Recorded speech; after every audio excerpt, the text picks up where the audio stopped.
बिस्मिल्लाहिर्रहमानिर्रहीम और अस्सलाम वालेकुम। 11 मार्च और पाकिस्तान में पीर की शाम। आज अभी तक की इम्पॉर्टेंट ख़बरें और मेरा तज्जिया।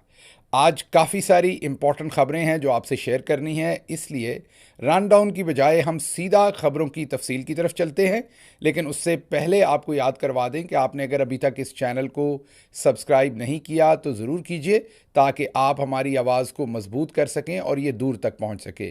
पहली खबर जो आपके सामने रखना जा रहे हैं वो आज पाकिस्तान के सदर और पाकिस्तान की अफवाज के कमांडर इन चीफ सदर आसिफ अली जरदारी, जो कि आपको पता है कि झूठे मैंडेट के ऊपर सदर बने हुए हैं, उन्होंने आज फॉर्म 47 वाली काबीना से हल्फ लिया है। जी हाँ, आपके सामने पूरी तफसील रखते हैं कि किस किस से हल्फ लिया है उन्होंने। आपको सुबह ही हमने कुछ खबरें दी थी और कुछ खबरें एक आध दिन 3 दिन पहले दी थी और वो भी अब दुरुस्त निकल रही हैं। फॉर एग्जांपल ख्वाजा मोहम्मद आसिफ, आपको पता है कि ये फॉर्म 45 पर हारे हुए हैं रेहाना डार साहबा से, लेकिन फॉर्म 47 पर जीते हुए हैं। इनसे काबीना का हल्फ लिया गया है। एहसन इकबाल अगेन फॉर्म 45 पर हारे हुए हैं और फॉर्म 47 पर जीते हुए हैं। राणा तनवीर हुसैन, ये फॉर्म 45 पर अभी तक की जो हमारे पास इत्तला है, ये फॉर्म 45 पर हारे हुए नहीं हैं।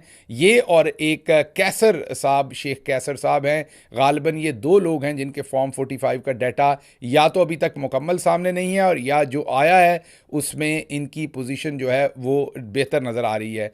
फिर मिस्टर आज़म नज़ीर तारड़ सेनेटर हैं, इनको पिछली दफ़ा फारिग कर दिया गया था। पिछले वीलॉग में भी हमने बताया, पिछले चौधरी निज़ामुद्दीन को ये नापसंद थे, अब वाले चौधरी निज़ामुद्दीन को ये पसंद हैं। फिर चौधरी सालिक हुसैन, आपको पता है कि ये फॉर्म 45 47 सभी पे हारे हुए थे, इन्हें बस फिर चुंगे में जिता दिया गया। कैसरा इलाही साहबा वहाँ से भारी अक्सरियत से जीती हुई हैं, लेकिन इन्हें जिताया गया। फिर अब्दुल अलीम खान साहब जो हैं, ये भी फॉर्म 45 पे हारे हुए हैं। भुट्टर साहब वहाँ से जीते हुए हैं, इन्हें भी फॉर्म 47 पर जिताया गया। फिर जाम कमाल बलूचिस्तान से हैं, वहाँ पर तो वैसे ही फॉर्म 47 ही चलता है ज़्यादातर। इंजीनियर अमीर मुकाम, आपको पता है कि ना सिर्फ ये फॉर्म 45 पर हारे, ना सिर्फ इन्हें फॉर्म 47 पर जिताया, बल्कि इनके लिए 4 से 5 लोगों को शहीद किया गया। सीधा उनके सरों में गोलियां मारी गई, रियासतें मारी, उन लोगों को शहीद किया गया क्योंकि वो प्रोटेस्ट कर रहे थे अमीर मकाम की जाली जीत पर, क्योंकि ये फॉर्म 45 पर हारे हुए थे। फिर सरदार अवैस अहमद खान लगारी, जी हाँ, ये भी फॉर्म 45 पे हारे हुए हैं, 47 पर जिताए गए। डंटोनक आगे अता तारड़, ये भी फॉर्म 45 पर हारे हुए, फॉर्म 47 पर जिताए हुए।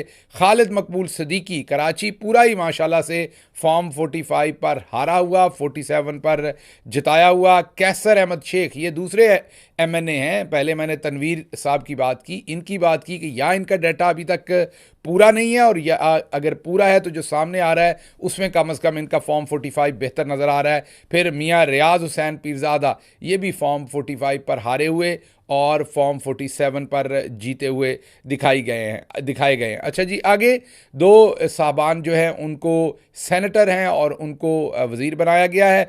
मोहम्मद इसाक डार, आपके वज़ीर ख़ारजा होंगे इसाक डार साहब, और उनके साथ मुसद्दिक मलिक साहब, ये भी आप सेनेट से आए हैं और इनको भी वज़ीर बनाया जाएगा। फिर आपको बताया था कि चौधरी निज़ामुद्दीन साहब के अपने मोहम्मद औरंगज़ेब साहब वज़ीर ख़जाना होंगे। और फिर आहद खान चीमा, याद होगा आपको जो करप्शन केसेस थे, आहद चीमा और शहबाज शरीफ पर नैब ने इकट्ठे बनाए थे, इकट्ठे ही नैब के अंदर पकड़े गए थे, इकट्ठे ही छूटे हैं। चौधरी निज़ामुद्दीन साहब ने इन पर भी अपनी नवाज़शात की हैं, ये भी अब मिनिस्टर बनेंगे। और फिर सैयद मोहसिन रज़ा नकवी, आपको पता है कि ये तो चौधरी निज़ामुद्दीन की ख़ास ख्वाहिश, ख़ास पसंद है। हमने आपको 4 दिन पहले ये खबर दी थी कि मोहसिन नकवी, 3 से 4 दिन पहले, कि मोहसिन नकवी जो है उनको वज़ीर दाखिला बनाया जाएगा। वजूहात भी सारी बताई थी कि क्यों बनाया जाएगा, और आज PCB के स्पोक्स पर्सन ने यह बताया है कि मोहसिन नकवी साहब जो है वो PCB का इख्तियार भी अपने पास ही रखेंगे। तो ये आपको एक तो ये बताना था कि ये जो काबीना आई है ये फॉर्म 45 वाली नहीं है, ये फॉर्म 47 वाली है। 2 लोग हैं जिनके फॉर्म 45 जो हैं वो कदरे बेहतर हालत में हैं, बाकी तमाम के तमाम 47 से जीते हुए हैं। अच्छा जी, अगली खबर ये है कि वफाक में खातून अव्वल होंगी। जी हाँ, आप खुद सोच रहे होंगे कि ये क्या माजरा है, क्योंकि ज़रदारी साहब बस सदर बने हैं। आपको पता है कि वो कमांडर इन चीफ़ बने हैं पाकिस्तान की मुसल्लह अफ़वाज के, पाकिस्तान के सदर बने हैं, तो उनकी जो ज़ौजा होनी है उन्होंने खातून अव्वल होना है। अब क्योंकि बेनज़ीर साहबा शहीद हो चुकी हैं तो वहाँ खातून अव्वल तो है नहीं। उनका प्रोटोकॉल, उनके जो पिए शिए मिलते हैं, गाड़ियाँ, लाओ लश्कर, लेकिन ये जो फैमिली लिमिटेड हैं ये तो आपका खून चूसने से नहीं छोड़ेंगे ना। अब अगर बेनज़ीर साहबा अल्लाह उनको लंबी ज़िंदगी देता, अब नहीं दी, अल्लाह ने, शहीद हो गई, बदकिस्मती मुल्क की, उनके ख़ानदान की, उनकी पार्टी की, सभी की, इसमें कोई शक नहीं, उनके साथ जुल्म हुआ। लेकिन अब वो अगर दुनिया में नहीं है तो ऐसा थोड़ी है कि आपका पैसा ये खर्च नहीं करेंगे, ऐसा थोड़ी कि आपको ये सुक्के में छोड़ देंगे। तो उन्होंने अपनी छोटी बेटी, जो अभी बहुत छोटी हैं, हमारी छोटी बच्ची कह लें, उन्हें बहन कह लें, उनको उन्होंने खातून अव्वल का दर्जा दे दिया है। और अब तमाम खातून अव्वल वाले प्रिविलेज, तमाम प्रोटोकॉल, तमाम राइट्स जो हैं वो आसिफा भुट्टो को मिलेंगे। जी हाँ माजरत। तो अब उन्होंने आसिफा भुट्टो साहबा को खातून अव्वल का टाइटल दे दिया है, उन्हें खातून अव्वल जो है वो डिक्लेयर कर दिया है। तो जो तमाम पर्क्स होते हैं, तमाम जो आप ये कह लें कि प्रोटोकॉल्स और तमाम सहूलियात होती हैं खातून अव्वल की, वो अब आसिफा ज़रदारी साहबा जो हैं वो इन्जॉय करेंगी। मैंने पहले भी आपको कहा कि अगर आसिफा साहबा भी ज़रदारी साहब की कोई बेटी ना होती तो ये दाएं बाएं से किसी भतीजी भांजी किसी और को पकड़ के ये खातून अव्वल का टाइटल देते। आपका पैसा जो है ये पूरी तरह आपकी नसों में से खींच के निकालेंगे, छोड़ेंगे नहीं आपको, आवाम को। अच्छा जी, पंजाब में मर्द अव्वल का अभी तक खिताब नहीं मिला, ये हैरानी की बात है। वहाँ पर हमारे सफदर भाई बेचारे पता नहीं किधर ख्वार हो रहे हैं, वो पूछते फिर रहे हैं, सलीमा तू कुत्ते कुत्ते गई से। आप लोगों को ये मेरी बात नहीं समझ आएगी, लेकिन उनका एक वीडियो क्लिप जो है वो वायरल हुआ है सोशल मीडिया पे, जहाँ पर वो एक तकरीर कर रहे हैं जलसे में और वहाँ कह रहे हैं सलीमा तू कुत्ते कुत्ते गई से। वो मुझे वो ज़ाहिर है मैं वो वाली पंजाबी नहीं बोल सकता जो वो बोलते हैं, हज़ारा की लैंग्वेज वो बोलते हैं, लेकिन उसमें उनका ये क्लिप वायरल हुआ है। वो बेचारा दरवेश आदमी पता नहीं किधर, पहले तो वजीफ़े पे होते थे, आजकल पता नहीं वो किस चीज़ के ऊपर हैं, और उनको अभी तक मर्द अव्वल जो है और वो डिक्लेयर नहीं किया गया। मर्द बहरान, मर्द अव्वल, उनको जो है वो डिक्लेयर नहीं किया गया। हालांकि पाकिस्तान के लिए जो उनकी खिदमत हैं सफदर भाई की, वो भी कोई ढकी छुपी नहीं है, वो भी कम नहीं है। उनको तो बल्कि जब मर्द अव्वल डिक्लेयर किया जाए तो साथ 21 तोपों की सलामी भी देनी चाहिए सफदर भाई को। सिर्फ सादा तकरीब नहीं वो होनी चाहिए, उसमें तो उन्हें जनाब मेडल्स भी लगने चाहिए, उसमें तो उनकी बड़ी सताइश होनी चाहिए। लेकिन बदकिस्मती से उनकी तरफ अभी किसी ने तवज्जो नहीं दी, वो ऐसे ही फिर रहे हैं बेचारे बगैर किसी अव्वल दोम सोम। वो ईंटों में होते हैं ना, नंबर ईंटें खरीदते हैं आप घर बनाने के लिए, अव्वल दोम सोम, तो पता नहीं वो कौन से मर्द सोम मर्द दोम बेचारे, मतलब कि उनका कोई, उनको किसी किस्म का प्रोटोकॉल अभी तक अनाउंस नहीं हुआ। अच्छा जी, आटे के थैले पर नवाज शरीफ साहब का बूथा लगा। बूथा पंजाबी में ये कोई बुरा लफ्ज़ नहीं है, चेहरे को, शक्ल को, मुंह को बूथा कहते हैं पंजाबी में। तो नवाज शरीफ साहब का चेहरा, फेस, बूथा जो है वो आटे के थैले पर लगा। एक सहाफ़ी ने सवाल पूछा कि ये आटा जो है, ये तमाम का तमाम चीज़, ये अवाम के पैसे से, और सुप्रीम कोर्ट ऑफ पाकिस्तान का फैसला है कि अवामी पैसे पर ज़ाती तशहीर नहीं हो सकती। ये सवाल उन्होंने महारानी साहबा से पूछा। महारानी साहबा को पहले तो गुस्सा आया, फिर महारानी साहबा ने एंगर भी दिखाया और तमस्खर भी उड़ाया। क्या जवाब दिया वो आप सुनिए। अच्छा मैडम, जो सबसे बड़ी तनकीद की जा रही है वो रमज़ान बैग पे नवाज शरीफ साहब की फ़ोटो के हवाले से है। अपोजिशन उसको बड़ा क्रिटिसाइज़ कर रही है कि आप अपनी पब्लिसिटी जो है वो मियाँ साहब की आवाम के पैसों से कर रहे हैं। देखिए मेरी बात सुने, हुकूमत किसकी है पंजाब में? Noon league. Nawaz Sharif. Thank you sir.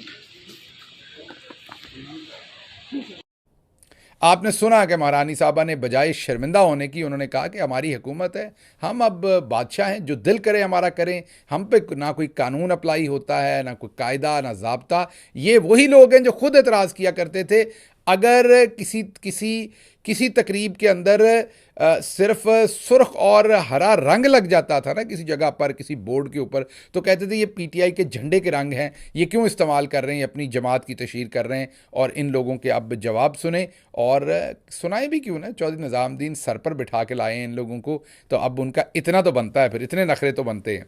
अच्छा जी, अलामा राजा नासिर अब्बास साहब मिलने गए आज इमरान खान साहब को, लेकिन उनकी मुलाकात नहीं करवाने दी गई। इससे पहले उमर अयूब, उससे पहले और बहुत सारे हमारे अकाबरीन मिलने जाने की कोशिश करते रहे हैं।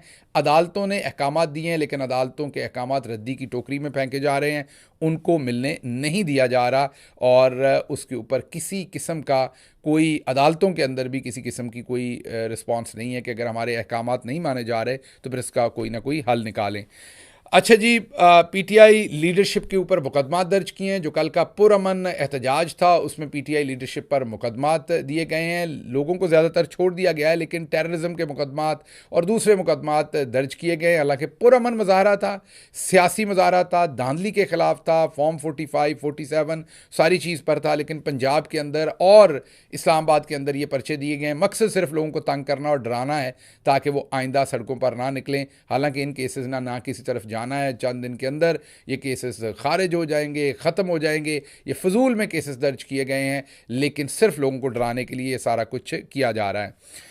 अच्छा जी, आपके सामने एक बड़ी इंटरेस्टिंग स्टोरी रखते हैं, आप सुनेंगे भी और हैरान भी हो जाएंगे। हम आपको पहले दिन से बता रहे हैं कि 9 मई के जो जितने भी वाक़यात थे, जो 9 मई करवाया गया था, वो सारा फॉल्स फ्लैग था, एक झूठा प्रोपेगेंडा था, पूरी की पूरी एक प्लानिंग के साथ वो सब कुछ किया गया था। और इन्होंने बुनियादी तौर पर जहाँ जहाँ आग लगाई थी, तोड़फोड़ की थी, वो पीटीआई के लोगों के पहुँचने से पहले की हुई थी या पीटीआई के लोगों के पहुँचने पर की थी। हम आपको फुटेज दिखा रहे हैं स्क्रीन पर। ये मोहतरमा, इनका नाम मरियम इकराम है। जी हाँ, ये एक टिकटॉकर हैं। हमने म्यूज़िक बंद कर दिया है, बहुत सारी ऐसी वीडियोस, क्योंकि बहनें, बेटियां, बच्चे हमारे वीलॉग्स देखते हैं, कुछ ऐसी वीडियोस भी थी जो इसमें शामिल करना मेरे ख्याल में वो बहुत कोई बेहतर बात नहीं थी। वो ज़रा थोड़ी सी तहजीब से गिरी हुई वीडियोस थी, उनमें नाच गाना और बहुत सारी ऐसी चीज़ें, तो उनको मैंने अपनी एडिटिंग टीम को कहा था कि उनको शामिल ना करें। होपफुली वो उनको शामिल नहीं करेंगे। इसके अंदर म्यूज़िक हमने बंद किया क्योंकि कॉपीराइट्स के इश्यूज़ होते हैं। हम आपको दिखा रहे हैं स्क्रीन के ऊपर, आप देख सकते हैं कि ये टिकटॉकर थी पहले, उसके बाद इनको प्लांट किया गया, इनको नरिश किया गया over the last 2 years 3 years, और इनको पाकिस्तान तहरीक इंसाफ के ऊपर छोड़ा गया। ये मरियम इकराम साहबा को आप देख सकते हैं तस्वीर के अंदर कि ये जब 9 मई के वाक़े, उस दिन की मैं आपको तस्वीर दिखा रहा हूँ। इन्होंने पाकिस्तान तहरीक इंसाफ का झंडा पकड़ा हुआ है, इन्होंने पाकिस्तान तहरीक इंसाफ के रंग के कपड़े पहने हुए हैं, ये वहाँ पर मौजूद हैं और ये लोगों को उकसा रही थी। जो वहाँ पर एनी शाहिद थे, जो पाकिस्तान तहरीक इंसाफ के वर्कर थे, वो ये कह रहे थे कि ये खातून मुलव्वस भी थी जलाओ, गिराओ, पथराव करने में और तोड़फोड़ करने में, और दूसरों को भी इनकरेज कर रही थी। और ये वहाँ पर पाकिस्तान तहरीक इंसाफ के वर्कर के रूप में थी। हालांकि उससे पहले और उसके बाद वाज़े तौर पर इनके तमाम वीडियोज़, हर चीज़ मौजूद है कि पाकिस्तान तहरीक इंसाफ की नहीं बल्कि मुस्लिम लीग नवाज़ की सरगर्म रुकन है। आज हुआ ये है कि आज मुस्लिम लीग नवाज़ ने कल इनको एमएनए बना दिया है। ख़वातीन की मखसूस सीटें, जो पाकिस्तान तहरीक इंसाफ की सीटें लूटी गई हैं, उन सीटों के ऊपर नून लीग ने मरियम इकराम को एमएनए नामजद कर दिया। अब आप खुद ही देख लीजिए कि एमएनएज़ की क्वालिटी क्या लेके आ रही हैं। लेकिन फिर बाजी की चॉइस है, बाजी मरियम की तो ऐसी ही होनी है ना। तो आप ऐसे ही लोग जो हैं, ये हमारी बच्ची हैं, छोटी बहन है, लेकिन आप गौर करें कि इनका चूसनी की तरह का मुँह है इस बच्ची का, लेकिन इसको, इस चूसनी के मुँह वाली हमारी छोटी बहन को उन्होंने एमएनए बना दिया। और काम उनका ये कि नाच गाना करना, मैं बुरे तरीके से नाच गाना नहीं कह रहा, नवाज शरीफ साहब की तरह नहीं कह रहा, मैं अटकेलियाँ करने के हिसाब से कह रहा हूँ कि जैसे छोटे बच्चे नाचते गाते अटकेलियाँ करते हैं, टिकटॉक बनाते हैं, इसका मजाक उड़ाया, उसका मजाक उड़ाया, ये कर रही थी। ये यहाँ से उन्होंने इन्हें पकड़ा, इन्हें प्लांट किया और इन्हें इस काम पर लगाया कि ये पाकिस्तान तहरीक इंसाफ को फंसाएं इन सारी चीज़ों में। और फिर ये 9 मई को वहाँ पर मौजूद थी, मैंने तस्वीरें दिखाई। उसके अलावा इनकी वीडियोस मौजूद हैं। ज़मान पाक के बाहर जाकर भी ये वर्कर्स को इनकरेज करती रहीं तोड़ फोड़ करने के लिए, दूसरी चीज़ें करने के लिए। वहाँ भी इन्होंने पाकिस्तान तहरीक इंसाफ की टोपी पहनी हुई थी, झंडा, कभी बैनर, कभी कोई चीज़ उठाई हुई थी। तो धोखे से पाकिस्तान तहरीक इंसाफ की वर्कर बन के तस्वीरें बनाना, वीडियोज़ बनाना, तोड़ फोड़ कराना, वहाँ पर तमाम शरपसंदी करवाना, ये काम ये मरियम इकराम साहब करती थी। ये वैसे तो मरियम माशाल्लाह बहुत प्यारा नाम है, आपको पता है कि हमारे लिए तो वैसे भी बड़ा मोतबर नाम है। हज़रत ईसा अलैहिस्सलाम की वालदा माजदा का नाम मरियम था, बड़ा बहुत ही मोहतरम नाम है। लेकिन नून लीग के अंदर जितनी भी मरियम है, मरियम नवाज़ हों, मरियम औरंगज़ेब हों और अब मरियम इकराम हों, एक तो ये दोनों तीनों बाजियाँ एक ही तरह की हैं और शरपसंद भी हैं और बहुत ही नेगेटिव हैं, वेनमस हैं। तो ये जो मरियम इकराम अब तीसरी मरियम लॉन्च हुई हैं, इनको अब MNA की लिस्ट के अंदर शामिल किया गया है। और अब आप तस्वीरें खुद देख सकते हैं कि ये 9 मई की शरपसंद भी थी, 9 मई में तोड़ फोड़ करवाने में ये शामिल थी। तो अब यहाँ से आपको वाज़ेह सबूत मिल सकता है कि 9 मई किसने करवाया, कैसे करवाया और क्यों करवाया। अच्छा जी, आज का हमारा पंजाबी वीलॉग है पंजाब दी कुड़ी ते एचीसन दा लौंडा लपाड़ा। जी हाँ, वो जो एक एचीसन के अंदर बाजी को बुलाया गया था, फिर इनकार कर दिया एचीसन ने, फिर बाजी रह गई और बाजी को रेस्क्यू करने आए थे हमारे मशहूर ज़माना मंसूर अली ख़ान उर्फ लौंडा लपाड़ा जी, और उन्होंने फिर पूरे झूठ पर मबनी एक पूरा वीलॉग दाग दिया। तो बाजी ने खुद तकरीर में एक जगह पे कह दिया कि मैं पंजाब दी कुड़ी हैं, मैं पंजाबी कुड़ी हैं। सो अब मुंडे तो हम भी नहीं रहे, तो बाजी तो मेरी भी बड़ी बहन है और मुझसे कोई 15 साल बड़ी हैं। तो इस सिलसिले में फिर हमें लगा कि अब अगर मार्केट में 55 साल की जो बाजियां हैं, बल्कि मासियां खाला मेरी बाजी हैं, लेकिन छोटे बच्चों की तो वो मासी खाला बल्कि बाजी खुद कहती है मैं नानी हूँ। तो अगर 55 साल वाली कुड़ियाँ होनी हैं, तो फिर जो असल में कुड़ियाँ होंगी 20-22 साल की, उनको फिर क्या कहेंगे। तो ये आज का पंजाबी वीलॉग है, सुनिए और मुझे इजाज़त दीजिए। अल्लाह आपका हामी नासिर हो। पाकिस्तान जिंदाबाद।